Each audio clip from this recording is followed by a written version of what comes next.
पहली बात तो आपको आज के हवाले से बता दूं कि आज की प्रोसीडिंग्स के हवाले से जो मेन आर्गूमेंट्स हैं वो हमने नहीं किए।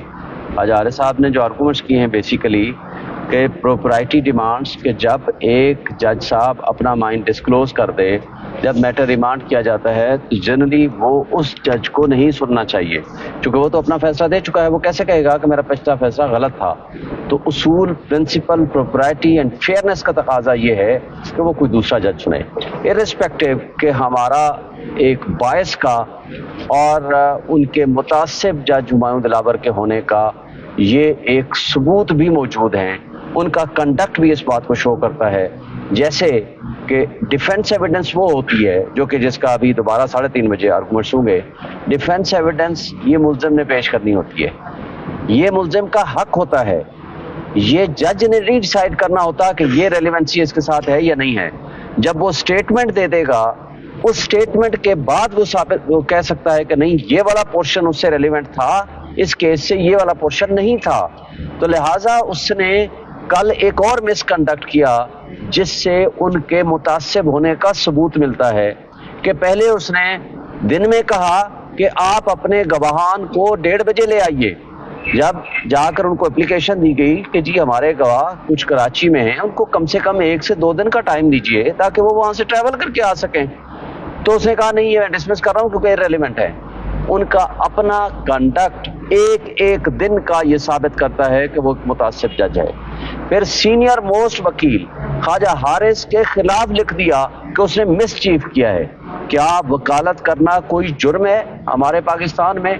तो लिहाजा वो जो जज साहब हैं वो सुप्रीम कोर्ट ऑफ पाकिस्तान से भी बड़े जज हैं, तो लिहाजा उनका एक एक लफ्ज, उनका एक एक कंडक्ट और उनकी ये हरकत, मुझे ये बताएं कि उनको बता दिया गया कि आज इसी केस के मुतालिक बहस हो रही है इस्लामाबाद हाई कोर्ट के चीफ जस्टिस के पास। वो कहते हैं नहीं, मेरे पास पेश हो, इस्लामाबाद हाई कोर्ट को छोड़ दो। फिर 11:30 बजे कल जो फैसला किया कि अगर आप नहीं आएंगे तो मैं ये समझूंगा कि आपके आर्गूमेंट्स हो गए, मैंने जजमेंट रिजर्व कर ली। फिर उसके बाद जब उनको बताया गया कि वहां आर्गूमेंट्स हो रहे हैं तो उन्होंने यही बात 12:30 बजे का कह दिया।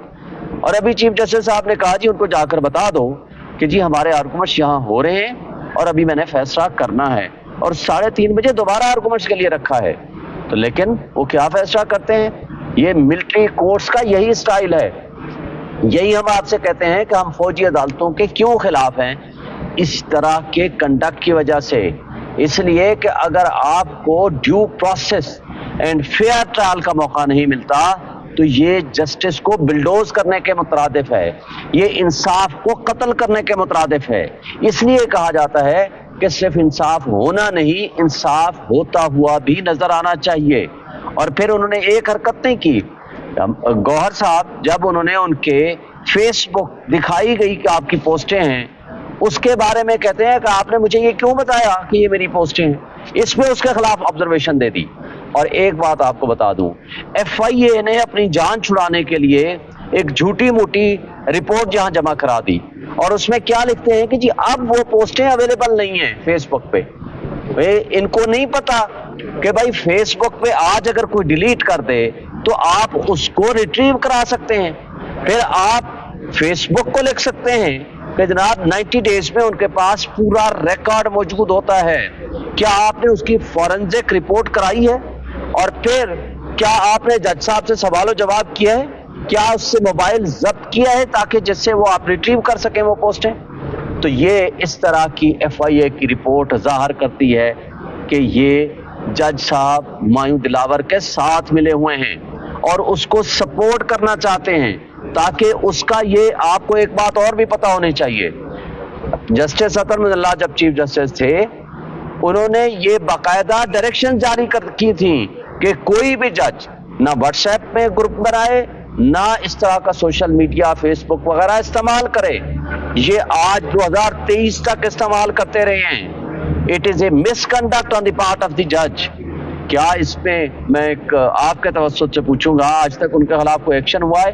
क्या डिस्ट्रिक्ट एडमिनिस्ट्रेशन जज साहब ने कोई कंप्लेंट बना के भेजी है इनके खिलाफ? ये मैं मुतालबा करूंगा और मैं कहूंगा अपने वकला साथियों को और दोस्तों को भी और बार एसोसिएशन को भी ऐसे जज के खिलाफ रेजोल्यूशन पास की जाए और इनके खिलाफ मिसकंडक्ट की प्रोसीडिंग्स होनी चाहिए कानून कायदे के मुताबिक, कि जो एक शख्स न सिर्फ मुतासिब है बल्कि हाई कोर्ट के चीफ जस्टिस और हाई कोर्ट के फैसलों के और डायरेक्शंस के बरअक्स प्रोसीड कर रहा है, उनको जज के मनसब पे नहीं होना चाहिए।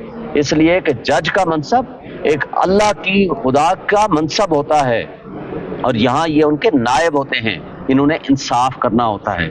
लेकिन ऐसे लोग जो अदलिया की कुर्सी पे बैठे होंगे वो इंसाफ का कत्ल करेंगे, इससे इंसाफ की राह में रुकावटें पैदा होंगी। इसलिए हमारे मुल्क के ऊपर लोग ट्रस्ट नहीं करते। इस तरह के जजेस की वजह से आज हमारे पाकिस्तान का नाम पूरी दुनिया में 139 में से 129 नंबर पे हम फाल करते हैं, वो इस तरह की हरकत और सकनात की वजह से होता है। और हमें अफसोस से कहना पड़ता है कि ये मिसाल है इस हमारी पीडीएम की, ये फाशिस्ट हुकूमतें ये सब मिलके इंसाफ का कत्ल कर रहे हैं, कानून का कत्ल कर रहे हैं, इदारों को इस्तेमाल कर रहे हैं। और आपने देखा कि मुझे ये बताएं कि अता तारड़ ना इसमें गवाह है, ना इसमें कंप्लेनेंट है, ना उसका इस केस से ताल्लुक है, इसमें कंप्लेनेंट इलेक्शन कमीशन है, तो वो किस कैपेसिटी में आता है?